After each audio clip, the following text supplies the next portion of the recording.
Response video to Ludite Returns again. Sort of, kind of. Same old kind of bullshit. Anyway, it's just, the subject is, Inmendum, which really isn't the subject. We'll play some of this. For organisms, and they don't have this sense of ego or psychology. They're just trying to survive. But is it not this kind of blind replication exactly that which ethylism would seek to negate? So we have a kind of double-edged sword here. That is, psychology, I think it's fair to contend, is the condition by which engaging in philosophic discourse arises. I don't even know what that means.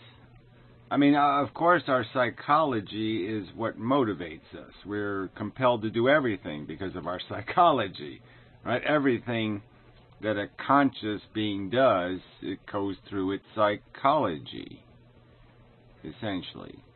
That creates the mood, and then the intelligence has to deal with the mood, right? The knowledge base is applied, the intelligence, quote unquote, the understanding of the environment, the gameplay, is engaged to resolve what the psychology has produced in terms of a mood atmosphere, a condition that needs resolving. So we don't react to the environment directly. We react to the environment in this indirect way, where first we react viscerally with an emotion or a feeling, burning, hot, cold, and the more elaborate hunger, horny, even more elaborate, emotional, needy, ego, pride, self-satisfaction, self-actualization. These motives, this state of want, of need, of desire, and then we use the brain to resolve that mechanism. But philosophy isn't a tool to be used by psychology. Psychology isn't allowed to say, give me a philosophy that activates my psychology. I mean, this nihilism crap, this bullshit of, what doesn't kill me makes me stronger. Shouldn't the idea be what doesn't kill me makes me better? Shouldn't being better be what we're after, not stronger? What does stronger mean? More malicious, more insidious, more selfish, more a better thief? What good is that? So if it's not making you better, it's not making you anything useful, anything good, anything functional. The function can't be defined by the psychology. The function has to be defined by the tool. So yes, nature built us to do it backwards, because that's how it works for most animals, because they aren't capable of doing it in reverse, where the motive, the principle, the idea comes first and directs the emotions and tells the emotions, you should feel this, you should feel that. Don't look at its cuteness, look at its mindset. Don't look at don't value what they say is valuable. Dissect it, look at it, and figure out that maybe something more is valuable. Don't be governed by emotion, be guided by knowledge. Seek a cure, not a treatment. Simple equations. People will, for years, deer here, right? 60,000 deer are killed a year. 60,000 every frickin' year. 30,000 car accidents with deer every year. Now, if you just had one kill 1 year, where you wiped out 120,000, you save thousands, maybe hundreds of thousands of deer the grief of being shot with an arrow or run over by a car. It's just logical. Viscerally, it's rotten. It's murder, as your commenter would put, Dana Garrett, with his typical bullshit comments. Sorry, but this is bullshit. And it should be called what it is, bullshit. I can understand applauding somebody for drawing attention to suffering if he wished to find ways to alleviate it. So again, the implication that somehow, because you're more focused on curing a problem, going directly to the root of a problem, that somehow you're insincere. Because somehow you say, we'll take a short-term hit for a long-term gain, you're somehow insincere. Somehow it's not the suffering that's bothering you, it's something else, when it's just a simple logical statement. This is the truth of the circumstance. It's not my fault. I didn't make it broken. I didn't make it anything. It is what it is. I describe it. And I don't need to have my motives impugned. But this is your method. And then you say, why is he reacting? Why is he being a psychological animal and taking offense at the fact that he's being impugned, that his character is being minimized and diminished and offended? Why shouldn't I be offended? You do this in the context of all this cult rhetoric, all this other bullshit. Your first video on this subject was obnoxious. I don't remember it, but I'm sure it was utterly obnoxious in terms of the insults, the veiled criticisms and critiques. Some sort of nonsense about the superficial philosophy of the deconstructionist and the reductionist and the some other bullshit. So don't tell me you don't ask or invite hostility, because you do.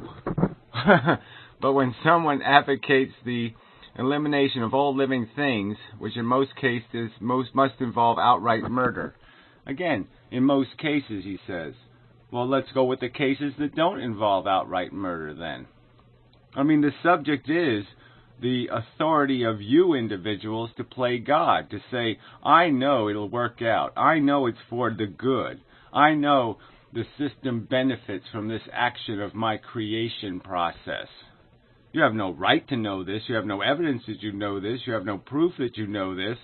And you're the one that creates all the risk, creates all the potential for the downside that the other side is attempting to cure. And the simple mathematics is the cure is not to create the disease. Sorry. And the disease is playing a game that doesn't need to be played. The disease is maintaining a game of tic-tac-toe that nothing with a really good or working brain can play. Life is too stupid for the organism that we are. It's futile for organisms that are dumb. This is the paradox of it, right? It can't be played humanely by organisms that lack intelligence, so it's out, because they'll just end up killing each other's babies and causing all kinds of harm and creating huge attrition. But it can't be played by intelligent organisms either, because they can see past the fake carrots put in front of them and the phony whip. They can see past these biological mechanisms that are attempting to control behavior. And they can say, that's a stupid mechanism. This is subjective nonsense. This aesthetics crap is superficial emotional goo. It doesn't have any integrity in defining real value. Real value is in the cure. Real value is in the statement that it's better off for the deer not to exist than to exist as farmed wildlife, to exist as hunted and tormented organisms. Jesus. Involve outright murder. Then his rhetoric about a concern for suffering is transparent. Listen to this. Pretext for wishing to enact the most, what is that word? Medocious and psychopathic fantasies imaginable. So here, I'm not supposed to be offended by this rhetoric. I'm a sociopath and a psychopath and a mendacious, badly motivated individual because I see the cure, because I see a simple solution. That somehow this is now a definition of maliciousness. No longer am I concerned with suffering. No longer am I somebody who's out for fail-safe. I somehow have some personal ego gratification in imposing harm? I'm supposed to take these insults and just what? Say thank you very much, you creepy motherfucker? No. There is more justification for respecting a genocidalist than an antinatalist. So now we're worse than genocidalists. We're worse than people who are bigoted, believe other people are less than human or less of qualitative state because of some minor genetic difference. Those people with that ignorant bigotry are somehow better, more respectable than this horrid antinatalist who just says you don't have a right to play God. You don't have any competence or capacity. You never had to pass a test to have a penis. It's just the truth. Not one fucking test did you have to pass to be able to shoot that gun. And so it's wrong for somebody to question whether you should ever have the gun in the first place, whether the gun should even be invented. It's a replicating molecule. It's a piece of chemistry. 4 billion years of gladiator war. Do you have some other explanation of our origin?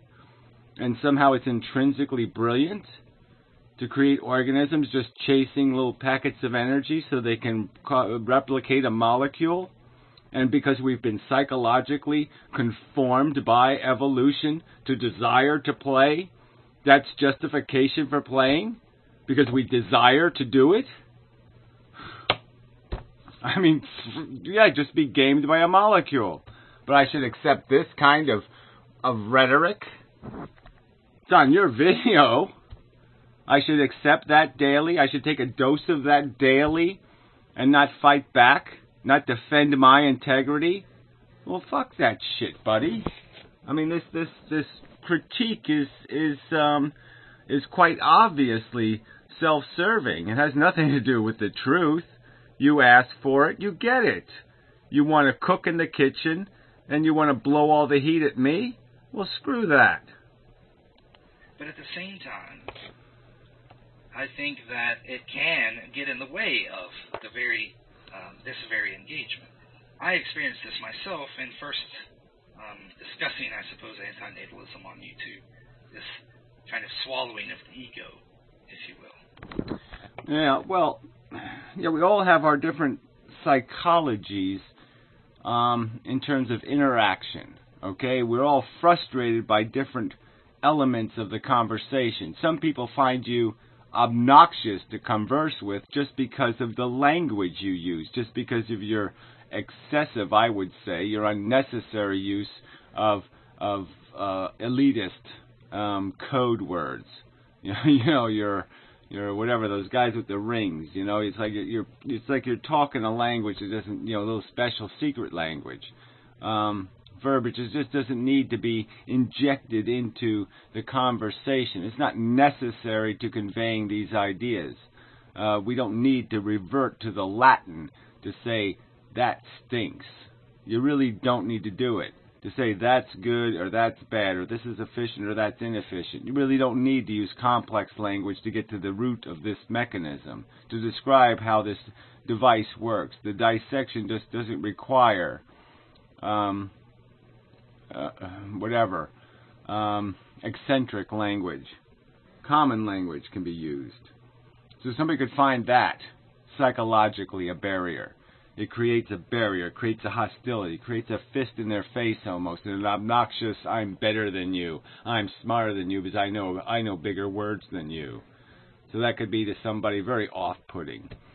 And again, my psychology reacts to personalizing and coming to saying because the philosophy is in its very nature attempting to reduce, to dissect, to understand, that somehow this reductionism means that it's simplistic, or because its conclusions are simplistic, like, yes, it's an amphibian, it fits into this category and has these properties, that somehow this is now simplistic.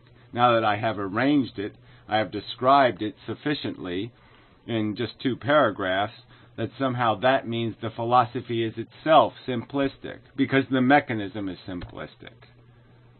I mean, these kind of bogus accusations are, to me, very abhorrent, very I'm very hostile to them. It's a stench I don't like to smell. So yeah, we all have our sensitivities. We all have things we're going to react to. Some people can't stand the cunt. You say cunt. Oh, fuck, they fly off. They just wet their pants all over the place. The end of the world has come. So it's just little words. Little simple words. He called me a genitalia. It's all over. I can't think anymore. My brain has to explode because he called me a genitalia. It's all over. Yeah, so we all have our individual sensitivities. The bottom line is, yeah, it's a hot kitchen.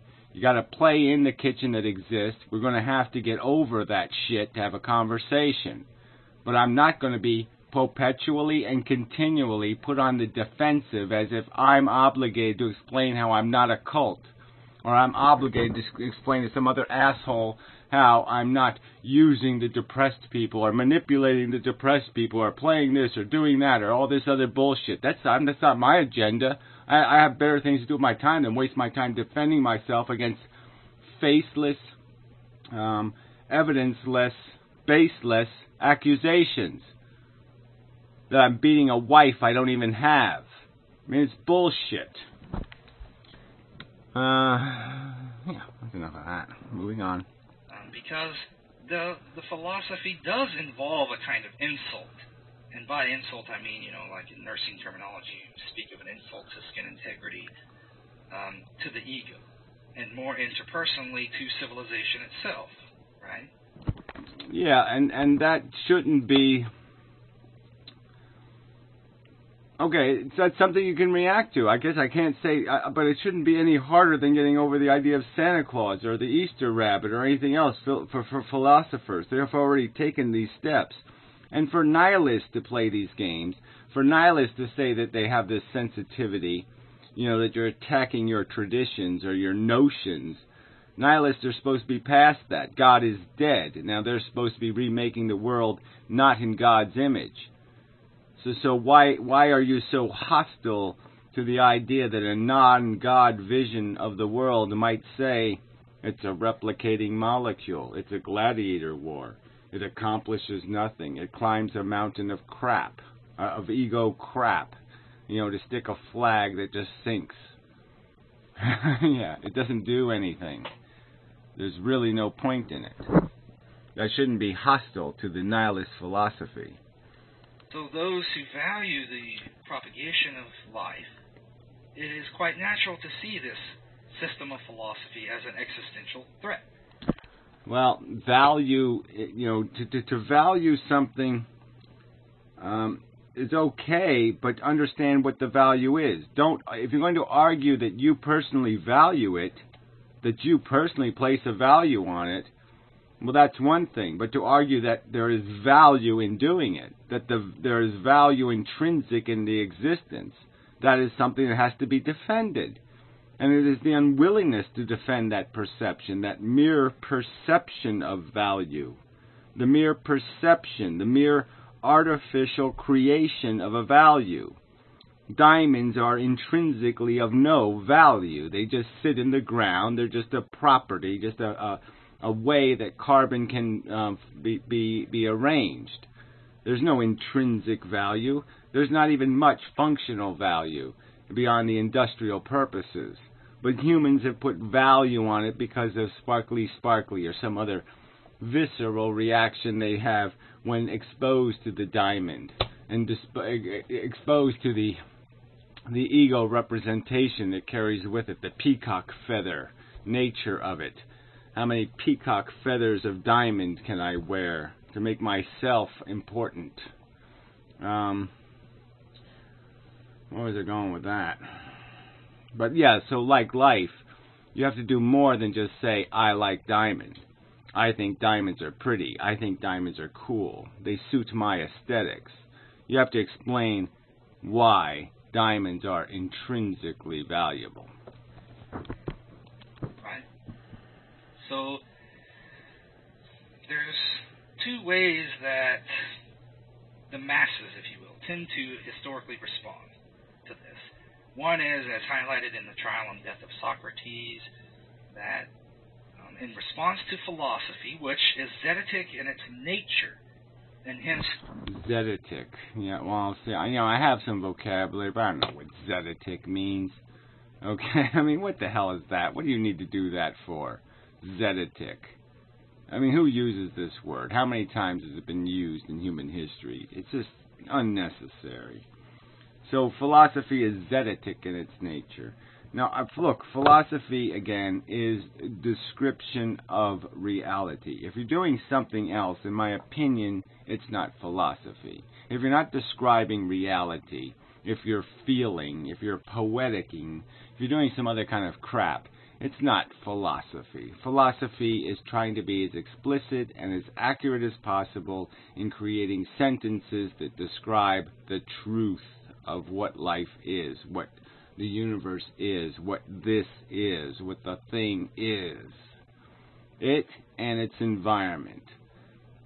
That's philosophy. Threatening to civilization, which is contingent upon a kind of shared ontology. More. So again, so that's another stipulation of yours. This contingency on a shared, ideology, theology. What we have to share is a common vocabulary, a common respect for explicit facts. I mean, facts that really are no longer reasonably disputed. There has to be some sort of reasonable frame that we exist in.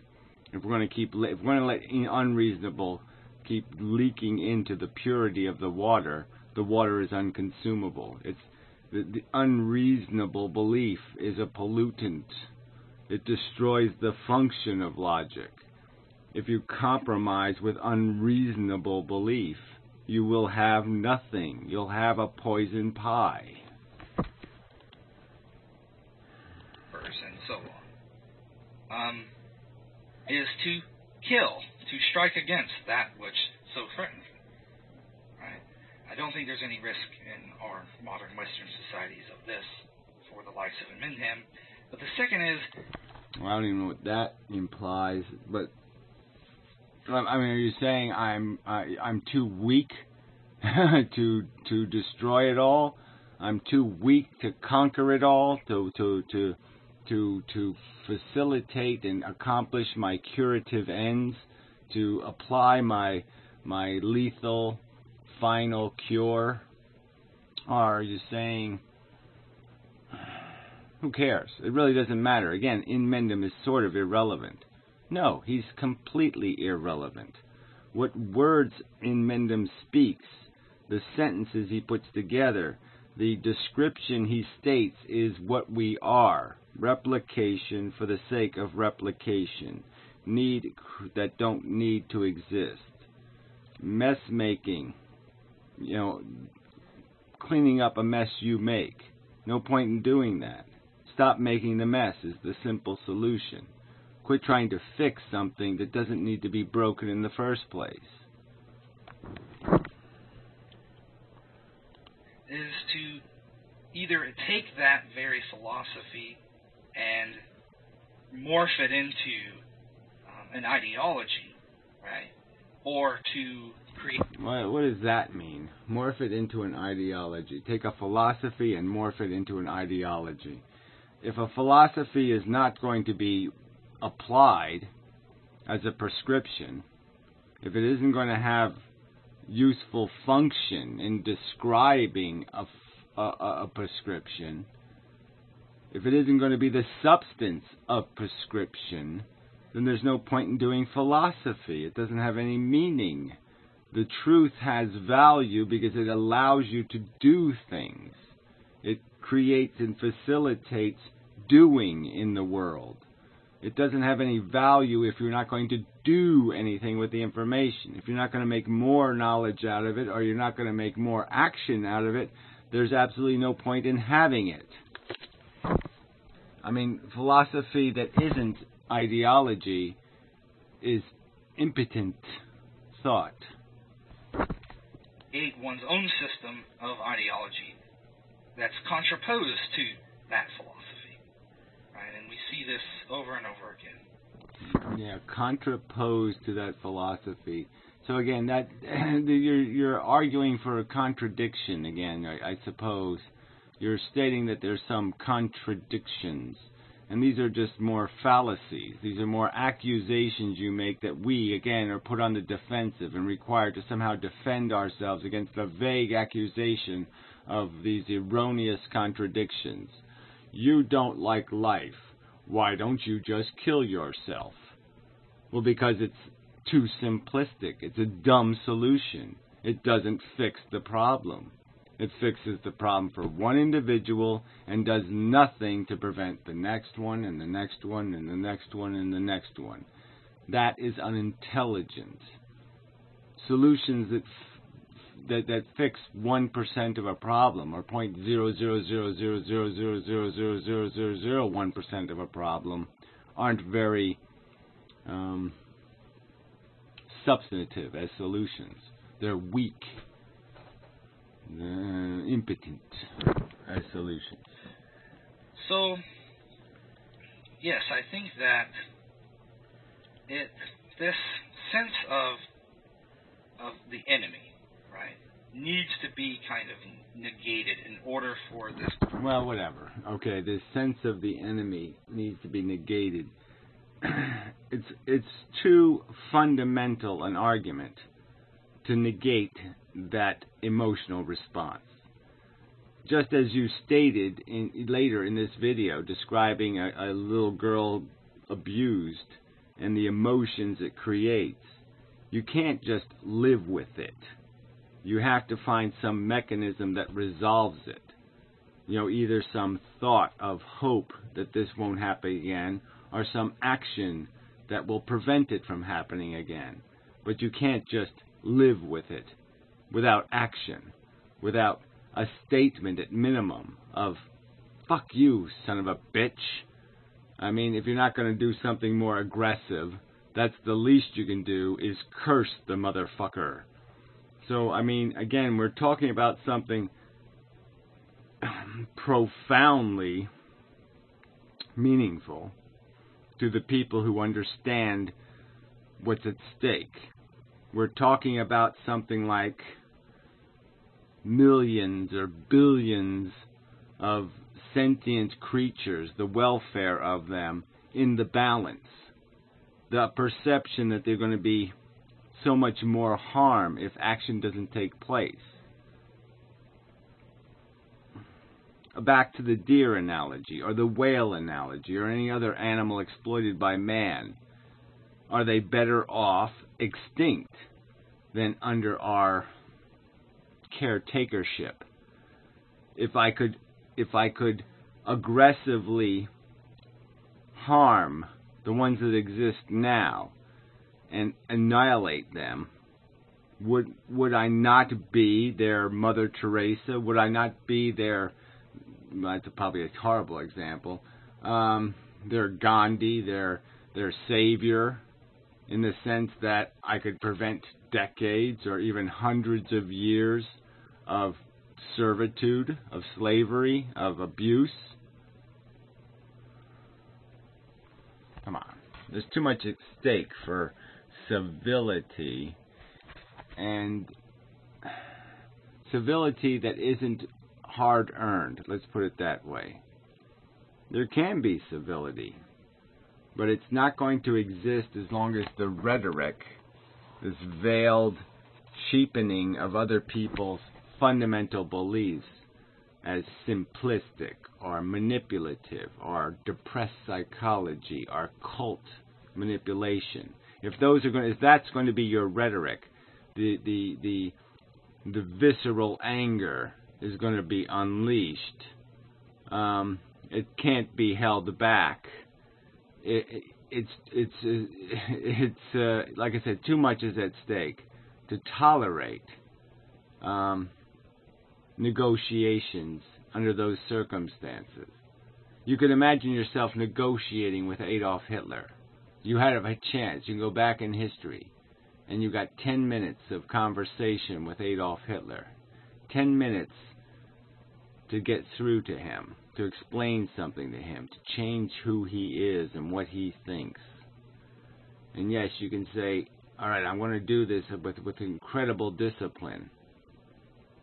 But you know that it's not going to take much coming out of his stupid mouth that's just going to make you want to whack the fucker. Philosophic engagement to happen, to occur. And so when you say, then title the video, in defense of Inmendham, I think more generally in defense of an individual's right, if you will, to First Amendment kind of stuff. Oh, I think it goes beyond that. I think what he's defending is the fact that all these people dumping in this gratuitous manner. I mean, it is gratuitous. Like I said, the last year, all there's been is cult, depressive manipulation, wimpy philosophy. Why don't you just kill yourself? It's been obnoxiously trivializing of the philosophy. And so that's the defense. The defense is, no, you've got to deal with the argument presented here, and it's a complete argument. It's been extensively thought through and presented and argued and defended, and so it's not just some ball of hate sitting there.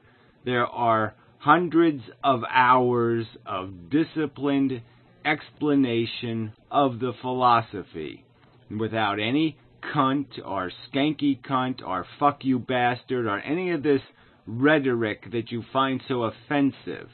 All right? And that's the truth of it. It's there. It's on the table. And that's what's being defended by this person, I think, is the fact that the conversation is there. You want to choose to watch the drama or pay attention to the drama, the personal insults, and my defenses, because I will defend my integrity. I will.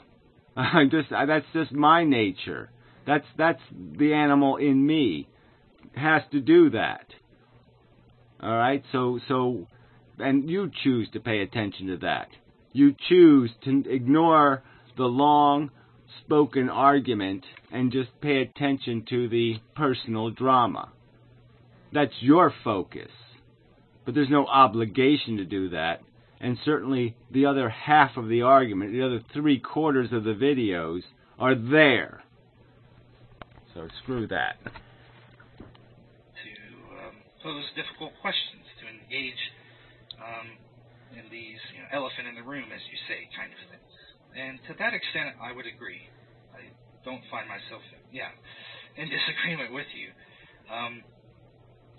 So now, in defense of Inmendham, personally, I would just highlight that I think it's fair to say that Inmendham has been one of the most systematically abusive YouTubers in the history.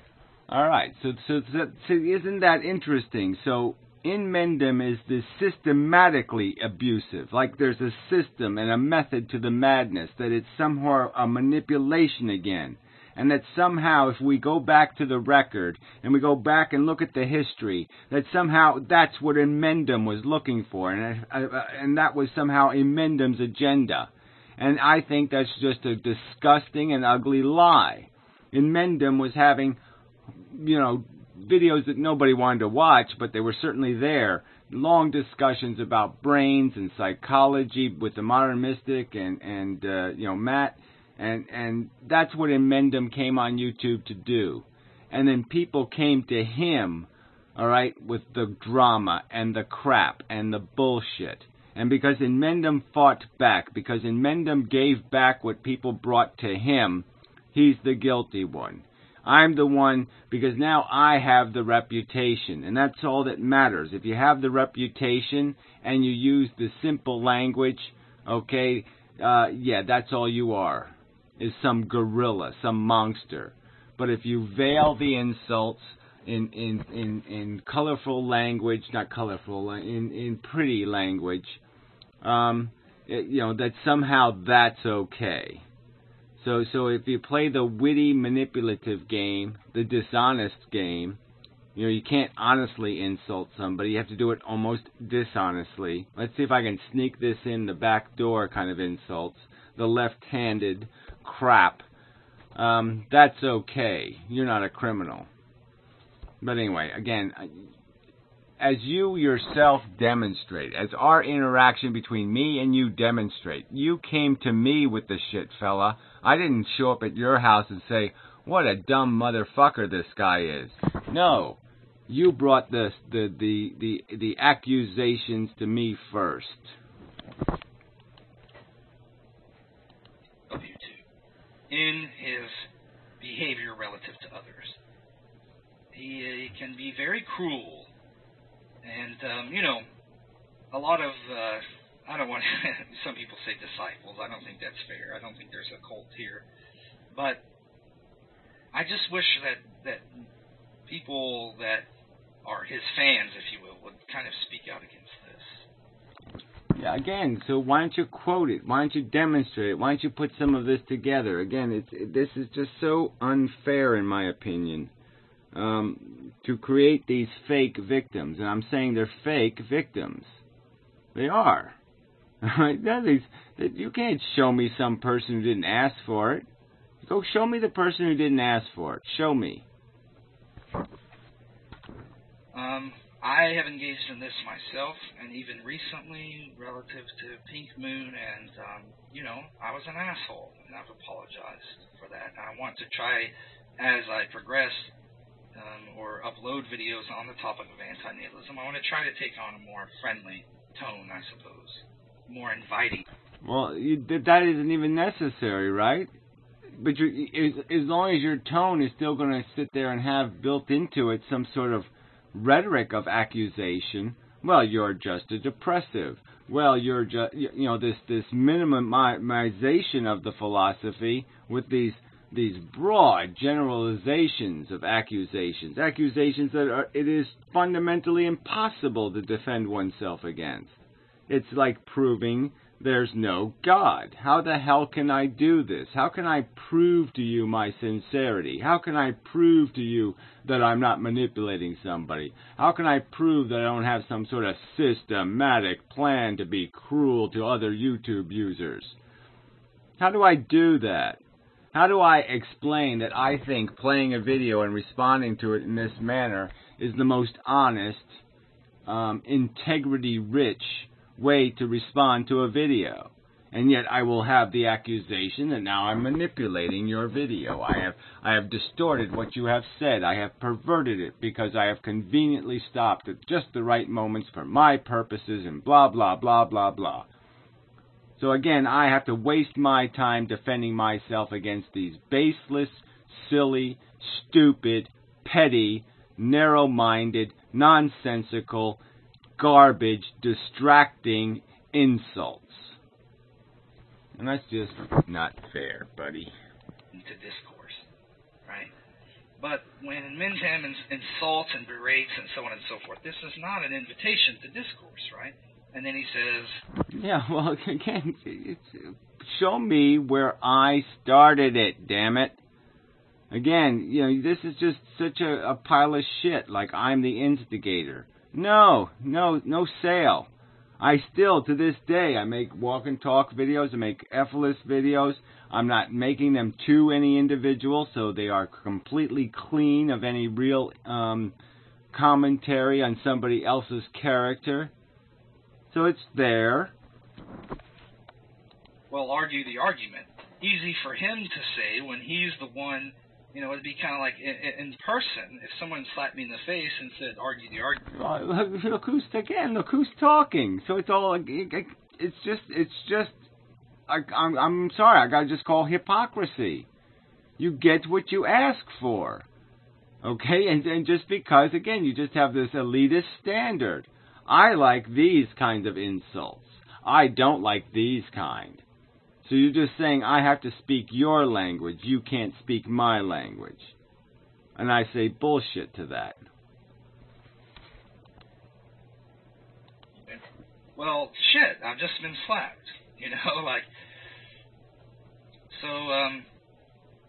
Anyway. I think sometimes he seems quite divorced from reality, forgetting that, mistaking the person behind the computer screen, or mistaking that image that he sees on the computer screen for the person, forgetting that behind that There's a real individual with feelings and so on. I mean, he gets... Yeah, again, and this is just this is almost laughable in the context of what I have had to endure on this medium. Again, I can't say bullshit any louder. I won't say it loud. I won't yell bullshit, but man, I'm calling bullshit. This is bullshit. Say, well, toughen up or whatever, but I don't think that that's much of an excuse for his behavior. So I would hope that... Right. I don't think that's much of an accusation. I don't think it's founded by anything. I think it's just a cheap shot. Cheap slander. Dime store. Cheap. Incredible. Uncredible. Undefendable accusations. Yeah. Fuck that. When you say in defense of Minham, you mean the former. That is, in a more general sense, defense of philosophy, really. Not the defense of this kind of behavior. I don't see it at all justified. But anyway. Well, you don't. You don't see it. You don't see it. Well, isn't that all that needs to be said? You don't see it. Well, I don't see it either. I don't see any reason why you should be given a pass because you use language that other people can't even understand. You basically insult their intelligence, call them morons and idiots, or manipulated cretins, and because you do it with this veiled language, they don't even know you fucking insulted their intelligence. So it's my fault that they don't know that you've patronized them and insulted the fuck out of them? And it's certainly not my fault that I do recognize it, and I fight back and say, fuck you. So there is much in Minham's philosophy, I suppose, that I find laudable. And I think that insofar as he is asking important questions, this is a good thing, I would much rather... Let me put it this way. If I were forced to watch an Minham video and kittens or Amazing Atheist or some shit, I think I would go with the Minham video. But at the same time, I must wonder if, I would be curious as to your own opinion on this, perhaps it's not entirely irrelevant, just curiosity, if while he asks us to question our presuppositions about life and so on, does he question his own? I mean, this is, alright, this is an invidious accusation, but again, it's a kind of insult to my intelligence again, right? I mean, you don't see it that way, I'm sure, but that's what it is. Because you're in doubt, because you haven't figured out the game yet, because you're uncertain of your philosophy, even though you're talking it, that somehow I'm obligated to be the same. That somehow I'm obligated to sit there and say, you're presuming that I haven't done the checklist. You're presuming that I didn't go outside and inspect the tires and poke at the engine and clean everything up and make sure everything was perfectly fine before I got in the car and drove. You're saying that somehow I should have some doubt or some concern that I didn't do something. Something hasn't been tested properly. No, I've tested my philosophy. I wouldn't take it on the road until it was ready to go on the road. I wouldn't put it on the road if I knew the tires were bald and I knew the engine leaked gasoline.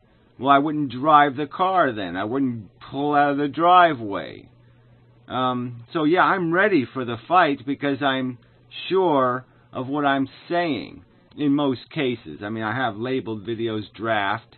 There are some evolutions that have taken place while I've been on YouTube in terms of the language to use, the metaphors to use, the more complete context to be applied.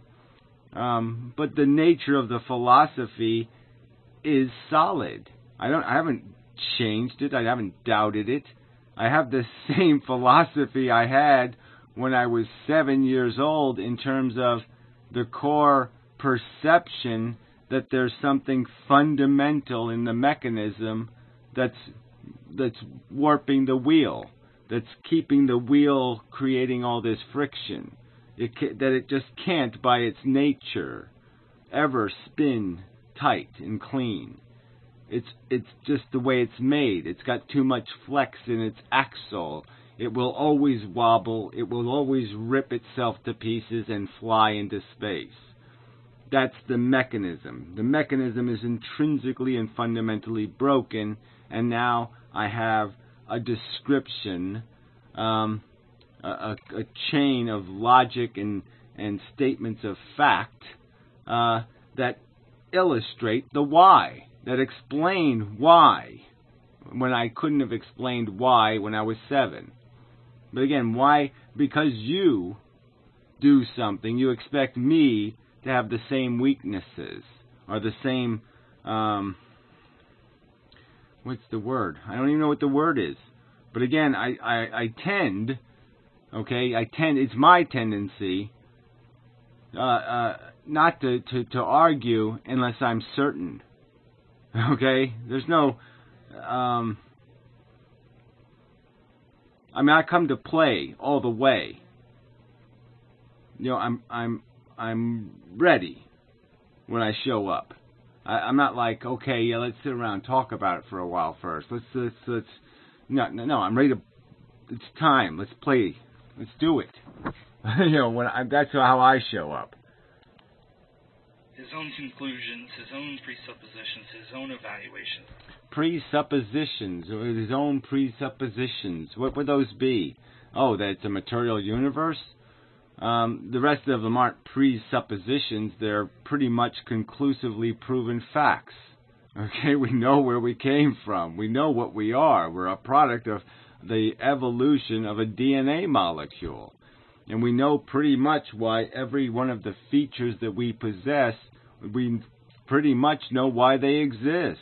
Because they're weapons in a gladiator war. And under the circumstance of our gang warfare, we have all this psychological bullshit going on, playing the hierarchy games and these other simplistic games. But we know the nature of this psychology thing. We know the mechanism of the intelligence and why it exists. And now we're using it in a backward way. We're able to turn it back on the Borg DNA and erode the Borg's ownership of us. So on. I don't see much evidence of this. Well, I'm glad you don't see much evidence of it, because I don't see any point in people arguing, especially arguing passionately or aggressively, especially when they're willing to call people worse than genocidalists, unless they're damn sure of what they're speaking. I mean, if Dana Garrett has some doubt about his core beliefs, his fundamental philosophy, he shouldn't be calling people worse than genocidalists, should he? Shouldn't be using any bold accusations like that unless you're damn sure of what you're saying. That's pretty heavy rhetoric if you've got some sort of vulnerability to a change in perspective. All right. What I think Mintam has done, let me use this as an example. Now, this is not, I'm not in my home, so in my defense, this painting here is not mine.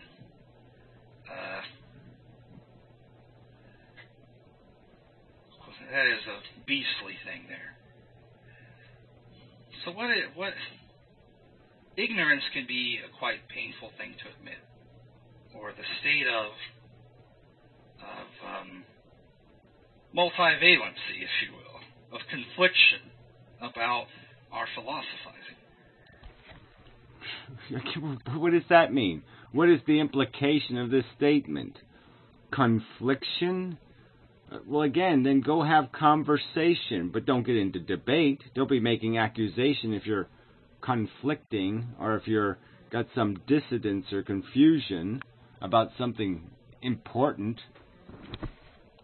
So what it's easier to do is to take reality and frame it, like you see here. So yes, ignoring what may exist out here. So the implication is that something's being missed because we're framing life as a DNA molecule replicating over 4 billion years. And no, there's nothing out here. Okay, there isn't. There is no other context for our existence. We know the mechanism. This is what planets do. This is what chemistry does in space. And in one circumstance that we know of, this is what happens when replication takes place, where the DNA molecule holds a blueprint. So when you have blueprint evolution, genes are evolving actually, not us. Okay, we're the demo model for the gene manufacturing plant. Yeah, this is what evolution does. It creates gladiators. They war for meaningless victory. To say, I survived and now I'll die. I beat the shit out of everything. I survive. I replicate. And then I die. And intelligence says, that doesn't sound like a great game. Yeah, so there's nothing out here that's going to make that game smarter, or prettier, or better, or meaningful. So, let's just screw the metaphor, let's move on. Be said has been said, and he says much that I think is of positive value. And this... He's basically now said that I'm redundant, which I think is funny. As if argument is something you do once and then it just dies. You just say that's it. That's the only way you could phrase that. That's the only way you could explain that. And explaining it some different way or with a little different nuance isn't going to help any. And that seems to me pretty bogus. But yeah, the core philosophy has been explained. It's been placed out here. It's been, and it's being demonstrated through these metaphors. And there might be some better metaphors. But yeah, the core of it's there. But the point is what's the counter argument to what is there? You're a cult. Kill yourself. Sorry, no sale. To try to bring attention to suffering, I think. I understand his frustration and anger. I think that I do, personally. And I understand the intent to try to quell this in existence. So he's going to relate a personal story where he saw a little girl and then, somebody put cigarettes out on her vagina or something, molested her. Really horrible story. And how he had a Brando moment where he just wants to pull his teeth out. He just doesn't know what to do. But he doesn't have the silver bullet thing, where Brando goes, oh, wait a minute. This is perfect. Yeah, these guys know what it is. This is how you fight a war. You fight it to win. You fight it to get it over with. You finish it. You do your job. In my opinion, our job here is janitor. And the best thing we can do is find the sewage valve and turn it the fuck off. And then our job is done. And I remember, just to share a bit of a personal story, when I was doing my insert sadistic fantasy here. But I, desired, I suppose, to stop the stars in their course, to rip the fucking sun out of the sky. If I had a giant nuke that could prevent that, I would. I understand that. Well, you say you understand it, but you don't give it any meaning. You say you understand it only in some sort of emotional way. So you need it right in front of you. You need the horror put right in your nose. And then for that glimmer of a moment, you say, yes, let's cure the disease. But as soon as I take it a few feet away, yeah, all your passion drifts away. All of a sudden you become distracted by chocolate-covered graham crackers. And all of a sudden, it's not so urgent. All of a sudden, it's not such a big deal. All of a sudden, Holocaust, Molocaust, syphilis, diphilus, plague, smeg. Yeah, it's all okay because I'm having a good time. And, some chick invited me over to her place, next week, and so it's going to be good stuff. Yeah, so we get distracted, and all of a sudden it's not a mission statement anymore. It's not important anymore because it's not right there in your face. And it shouldn't require it to be in your face. We should know at our best moments, have some knowledge of our worst moments, and realize that we really wouldn't pay for this up front. That's the simple conclusion. If you had to, I've used this metaphor, but if you went to the store and you had to buy this life thing, and the good and the bad was right there in front of you, your lousy death in the nursing home, the stroke or the heart disease or the this or the surgery or the that, all the shit that's going to happen, and you could buy your way out of the shit by trading the good experiences, very quickly you will use up your good experiences to buy your way out of the bad experiences, and you'll have just a big sack of mediocre left over. This is not something you would buy.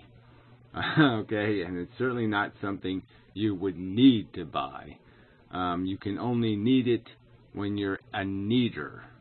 That's the only way you can need it. You have to be a needer to need, all right? And that's the truth of it. And that means the cure is no need, no need. Don't make a need, you don't got to solve a need. It's that simple. Anyway. Yeah. But good video. I agree with the larger issue relative regarding philosophic discourse. So yeah, I'm in agreement with you there. Yeah, well, I'm also in agreement. I like there to be better philosophical discourse. I'm all for it. I've demonstrated in certain contexts and medium that I'm perfectly capable of having nice civil conversation. I've done it with Professor Anton and other people. It gets a little heated, but the game is a good game to play. It's there to be played, all right? But I'm not going to sit there and let people slander me, and more importantly, slander my ideas and my beliefs. They're valuable to me, and I will defend them. I will defend the honor of the zero-sum equation. I will defend the logical integrity of understanding us as consumption, reproduction, cannibalism, and addiction. It has clarity, and it has integrity. Anyway. Yeah, and I'm going to protect it. I'm going to defend it from mudslingers. If all they got is mud and muck and poo to throw, I'm gonna fight back in defense of a fairer fight.